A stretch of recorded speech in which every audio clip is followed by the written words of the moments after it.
Hello, hello, hello, and welcome back to the Carpenter Critique. My name is Luke Carpenter. I am your host, of course, and this is episode 4, People We Meet on Vacation. So welcome back. Oh my gosh, it has been quite a week. Lots happening in my life, but also I'm just so excited for this episode because I feel this is one that I really can relate to, and I have lots of personal experiences to infuse with this episode, so I'm very excited. But anything new with me? We're up to 6 subscribers on YouTube. Ah! Ah! Thank you everyone for subscribing.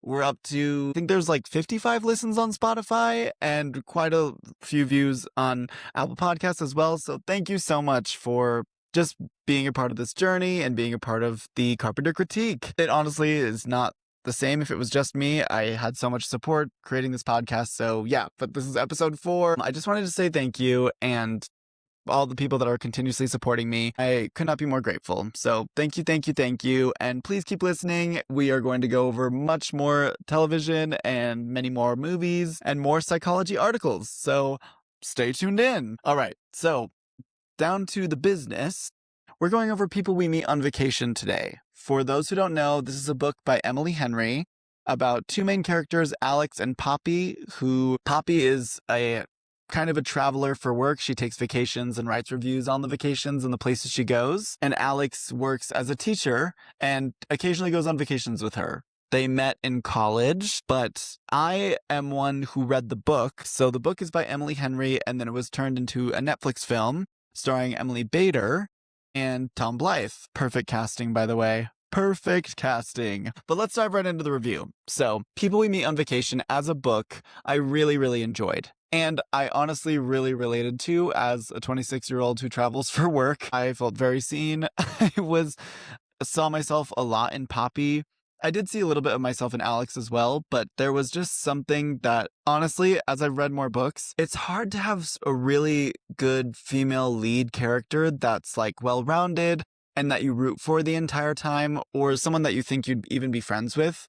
I think there's a lot of female characters that I'll read about that lead a series, and authors make the female characters have bad decisions to give the plot more conflict, which is great, and we're hooked, right? And there's also Sex and the City, a problematic female protagonist is really compelling, but it's very rare that you find someone so likable, especially in the rom-com era, where they're not just thirsting over the man the whole time.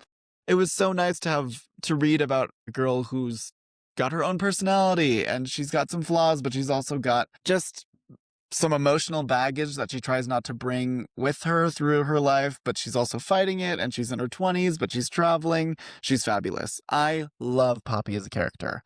And when I read about her in the book, I genuinely this was one of the best characters that I've read about, especially in a romance novel. So, Emily Henry, you ate that. Poppy is by far my favorite character in the book, but I also loved Alex, and I loved all the gay characters as well, of course. And the movie, that was what I was actually most worried about, was the casting of Poppy. And when they announced it was Emily Bader, I didn't know how to feel because I saw her in My Lady Jane. And she did really good in that, but it was more of a serious role. I mean, My Lady Jane was a funny show, but her role was much more serious. And so I was like, oh, hopefully she's funny because Poppy's so funny and cute. And then when I watched the movie, spoiler alert, she's amazing. She's super funny. She lights up the whole screen. I could not take my eyes off of her. In my opinion, she stole the show. She stole the movie. Tom Blythe, of course, is beautiful and smart and made really great choices. He's a great actor as well. But Emily Bader really stole the show for me. And honestly, that's how the book was too. I loved Poppy and I loved her character arc. I loved the way the story allowed her to grow throughout a period of time and took us on this journey with these 2 people. And I loved Poppy. I really, really loved Poppy. I thought the movie was really well adapted. I do think it would have benefited from being a limited series for sure. For sure. Would have benefited from being a limited series, especially with this casting. This was a perfect cast. Honestly, everyone was the way I pictured it, and it less about the looks, but more about the vibe. I thought Tom Blythe was vibing as well as Alex was, or he's a little bit neurotic. He lets himself go a little bit to have fun, but also he's pretty reserved most of the time. And then Poppy's fun and awkward, but also very down for anything. I really, really liked the way Emily Bader played Poppy as well. Swapna, Poppy's boss, perfect. Perfect casting. She slayed the house down boots, and she had that mini belt. Oh my gosh, I love Swapna. Very great casting on Netflix's part. And yeah, I think Emily Henry must have had some say in the casting because it was so good. The gay couple was exactly how I imagined them. I'm so glad they switched the location from, was it Palm Springs in the book, to Spain? Because who wants to, I'm like, a Palm Springs wedding. Can we, like, anywhere else? Please, please, anywhere else. All love to Palm Springs. If you're in Palm Springs, hey, all love. But I want a destination movie wedding. I'm not going to Palm Springs. Let's go to Spain. So good call, Netflix, good call. I do think a lot of people were upset that the movie didn't cover a lot of what the book did, but no matter what, with a book-to-movie adaptation, you're gonna miss things. I think a limited series can really bring out a lot of the different parts of a book, but People We Meet on Vacation, if they were gonna make it into a 2-hour rom-com like they did, I think they included all of the really necessary parts, and they included enough to make us feel that the characters grew, which honestly I was like, job well done. I thought the movie was really well adapted. I still am down for a limited series in the future if they ever want to do like each vacation as an episode. Great, right? I'm down for that. I'm a People We Meet on Vacation fan. Bring it on. I do think, though, they adapted it as well as they could have, and honestly even added a little bit and made it its own for a movie, which that's as much as you can hope for a book-to-movie adaptation. So, also the casting was so perfect, it almost made me just not care the entire time. So, props to People We Meet on Vacation. It was so good. I did want to talk about, in this episode, a little bit more of my travel experience, because I think it will inform the study that I brought in as well. So, when I'm traveling, and when I traveled, I really hadn't traveled outside of the country, other than I went to Mexico one time with my family, but other than that, I had not seen any of the world outside of the US until I was, how old was I? 23, 24? I was 23. When me and a few friends traveled to Greece. Shout out to Kyle and Jess. Love you both. It honestly opened my eyes to, I don't know what I was missing. I was 24. Sorry. I had turned 24, and then I graduated from my master's program. And the day after we graduated, we went to Greece. We had scheduled this huge trip to Greece. We went to 3 different cities: Thessaloniki, which was awesome, by the way, Athens. And then we also went to, where did we go? Santorini. All great. Literally could not have asked for a better experience. It was awesome. And it really opened my eyes to how much of the world's experiences I'm missing. I think you can read about it and you can see it in movies, but it's so much different to experience it. And since then, I've been to 5 other countries, and I've tried to make the most of wherever I go. And I've been to a lot of white countries, I'll be honest. So like Australia, Canada, London, or England. But I've tried to make the most of wherever I go, and it's been really awesome. Honestly, I'm trying to experience new cultures and new places, and just seeing how other people live is really refreshing. I would love to go to more of Europe. South Korea is on my list. Vietnam is on my list. Brazil is on my list. There's so many places I would want to go. And so I was really honestly glad to read about it in a book of someone in their 20s trying to travel more and see more of the world, because it does shape you. And it gives me a lot of time to reflect and be like, hey, what do I really want out of my life? And what do I really want to see before it's too late to start seeing things? And I'm young, I'm active. I try to get out as much as possible and like hike or see new places. I'm not a huge hiker, if I'm honest, but I do love to see new places.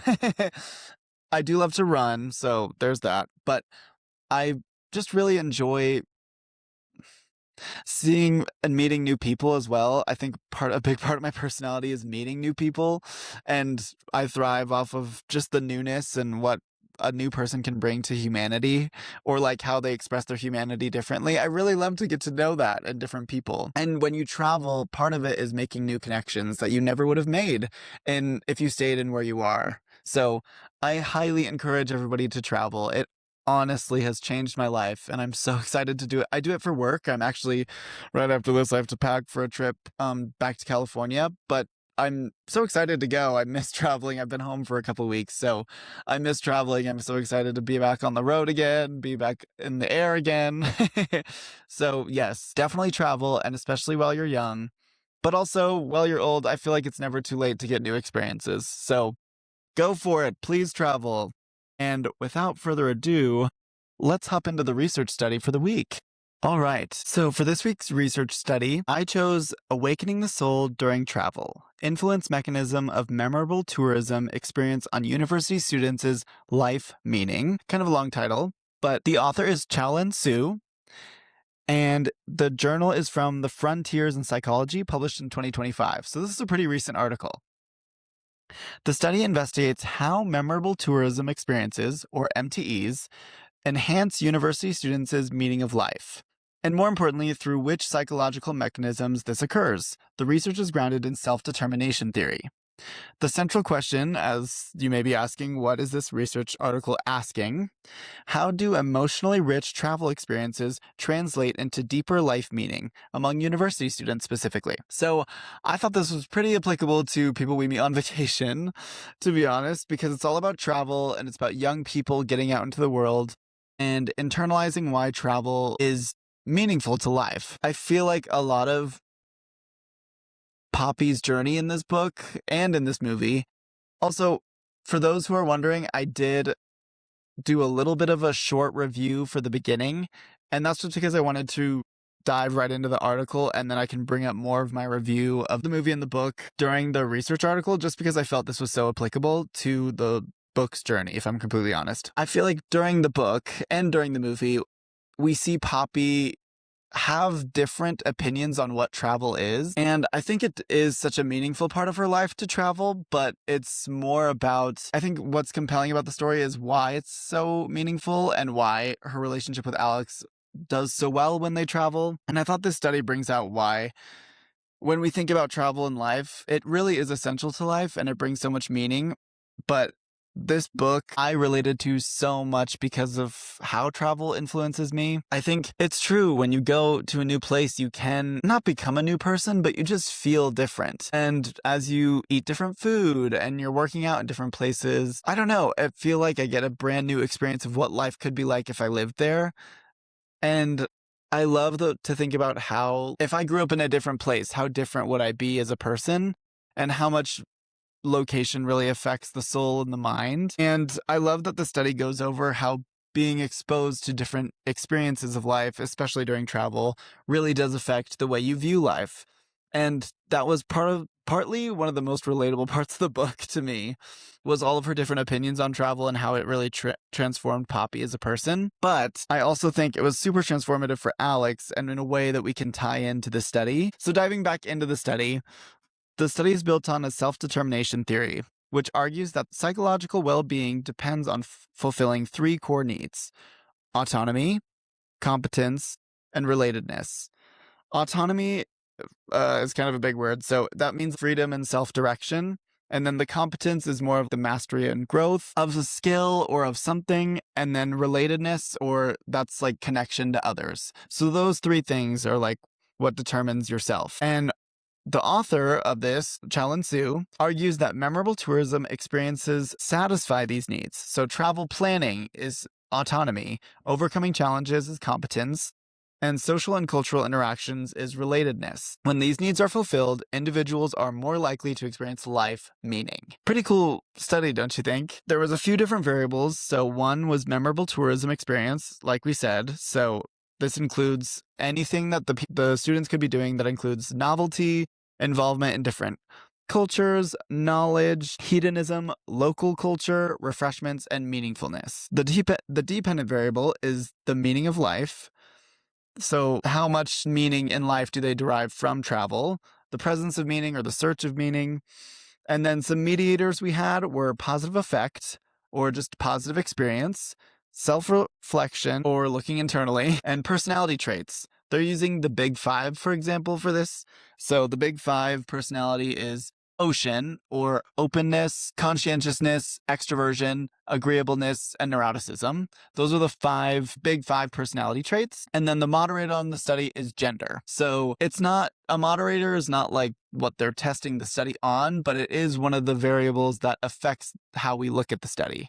So keep that in mind for later, because we have Alex going through this travel journey as well as Poppy, and they actually do reflect what the gender moderator finds in this study as well. Oh, a little bit more about the method is that this is 880 Chinese university students. All of the data was collected on online survey, and 90% of the people who clicked on the survey, filled it completely out, which is really high, almost unheard of, because a lot of people just click and then click out. But this survey, almost 90% of the university students clicked all the way through. So that's great. And then some of the major findings was that memorable tourism experiences do strongly predict life meaning, which is great. Super strong, by the way, super strong effect. And then we also found that all of the variables that we tested on as well were super successful in their finding a meaning of life. So having a positive experience or positive affect was really strongly correlated. Self-reflection was also really strongly correlated, as well as finding yourself in travel. So like the personality traits and linking your personality to travel was really highly correlated as well. So that was really cool. And then what else we found when we include gender in the study, it was slightly stronger for females to really experience the positive emotion from travel. So females felt way more positive feelings and felt like the positive experiences really shaped them in their meaning of life, whereas the men associated what they got from the culture as part of their personality or how they fit themselves into the new place that they're going. Men's meaning formation relied way more heavily on their personality structure. So the meaning for them was a lot more about the self-reflection of what happened in the cultural experience, which was really cool. So men internalize travel that way, and women internalize travel more on the positive affect or the positive emotions from it, which was a really cool finding. And one that actually really rings true in the book and the movie, because as we're looking at it, Poppy uses travel as avoidance at the beginning, especially of the movie, but at the beginning of the book as well. Travel is more of a carefree, see the new places, get out of where I am, and more of an escape, and really delights in the positive experiences she gets from travel. Whereas Alex is a lot more internalizing who he is as a person when he's traveling. The first time when they go to the campfire and they're really seeing each other be different than where they usually are, because he's so rigid, but on vacation he's wild and he's fun with Poppy. He's internalizing that as, oh, that's part of who I am. And she's more experiencing the free motion. And then when she comes back to real life, she's not like, oh, I'm completely changed. She's like, oh, I've done that, and that was really, really fun. Now I'm going to go do something else, which is a really cool mindset as well. But the thing that really drives this home is that Poppy doesn't really self-reflect until the very end of the movie. And in the book, she still comes to the point when she doesn't know what she wants, because she hasn't done the self-reflection that travel kind of brings into your life if you allow it to change the meaning of your life. So travel determining life meaning, as the study suggests, it's not just about the positive emotion. It's really when you bring the self-reflection portion into why travel is making you different. And not different in a bad way, but it's kind of just like, I am changed as a person because I've seen a new place, or I am changed as a person because I've been able to experience a different culture. I'm a new person, but that's all still just a part of me. And I know this sounds like a lot of nonsense or getting lost in my ideas of thoughts, but honestly, it's just a really cool arc to take. Travel just plays an interesting character in the book. It's not just this escapism, and it's not just a vacation romance, but it turns into something that Poppy finds herself in travel, and she finds herself with Alex. And that's just part of who she is. She finds her love for Alex to be like never ending, and she wants Alex in her life forever because she loves who she is with him. And a lot of that has to do with finally reflecting on herself, being like, I really do love these vacations with Alex. I want that to be what my life looks like. And I think that rang true in the study, that people found it was not just the positive emotion, and it wasn't just associating yourself with your personality into who you are when you travel, but it does take the self-reflection portion as well, just like a part of the study, to really create life's meaning. And both Alex and Poppy really found life's meaning in travel, and I just love that. Okay, so the study found that positive effects for nearly half the effect on meaning. So having a positive experience when you travel is over half of the cause of how you associate travel with meaning in life. And Poppy really finds this meaning in life. She thrives on novelty, chaos, shared laughter, and emotional intensity. So as that's like kind of what her character really thrives off of, the positive effect really does change her, whereas Alex is a lot more internal with his processing, so he feels like he is reflecting and associating this travel with who he is as a person throughout the book.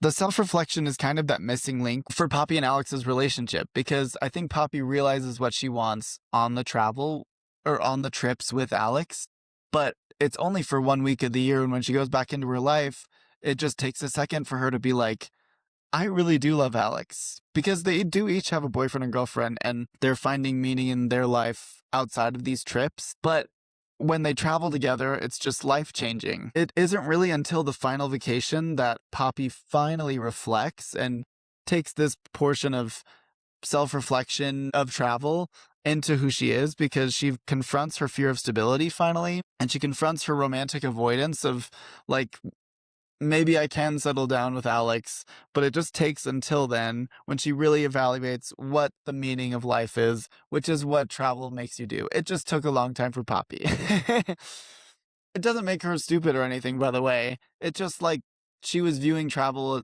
very differently than he was, and I think he was getting a lot more of what he wanted as far as like seeing what he wanted, and he knew he wanted Poppy, whereas Poppy was seeing what she wanted in the travel, but then when it came to life, she wasn't associating who she was as a person when she was traveling with who she was as a person for real, if that makes any sense. But also, personality traits played a big part in it as well. Alex is a lot more high on conscientiousness, emotional stability, and he's not really high in novelty seeking like Poppy is, but he is really high in like connectedness, and he felt really connected to who Poppy is, and Poppy felt really connected to him. But for Alex, the vacations were not about the adrenaline, it was about the shared memories, which I thought was really cool. And another way of kind of how men travel versus how Poppy travels, and like how more women travel. Poppy externalizes a lot of their travel, where Alex integrates and internalizes everything. He's reflecting, and he's quiet, and he builds the narrative meaning in his life. I also want to say the deeper critique for this is the study assumes that travel fulfills autonomy, competence, relatedness, and therefore the meaning increases. But in the story of Alex and Poppy, travel initially functions as avoidance. For Poppy, she does get autonomy from it, she does get competence from it, and she does get relatedness, but only partially. She is chasing stimulation instead of meaning. And the study shows that positive emotion and stimulation without reflection only produces partial meaning. The novel really dramatizes perfectly, and it takes a decade of travel, but finally does Poppy really internalize the travel and reflection happen, and then she ends up with Alex and makes her like favorite life decision that she's made, which is marrying him. Stability is finally chosen over novelty in the end, and though that might seem like, oh, that's the end of their travel, I still think that they're traveling together to this day. I think Poppy and Alex are with each other, and they are in a perfect world, but I think in how it actually happens, they're taking vacations every year just like they do, because they know that that is really what brought them together. I think the book for sure captures this depth of the psychology that I'm talking about. The movie is maybe a little bit more vacation romancy, as opposed to the book is really kind of the psychology of how we travel and how that can lead to love. But I think the film does lean into aesthetic wanderlust, which in film I honestly prefer, because you get to see what the characters are seeing, whereas the aesthetic wanderlust in books, sure, to read about it is one thing, but I think seeing totally enhances travel, of course. So I thought it was kind of cool that the movie leaned on that. A few takeaways that we can have from the Carpenter Critique this week is the story accurately portrays how travel generates intense positive emotion, so do it, go and travel. It shows how shared travel builds relational identity and builds who you are as a person and create life meaning. It also supports the idea that novelty can catalyze life reevaluation. Travel alone does not create meaning. Meaning requires emotional processing, true vulnerability, and narrative integration into your life, as well as the choice of stability, being present.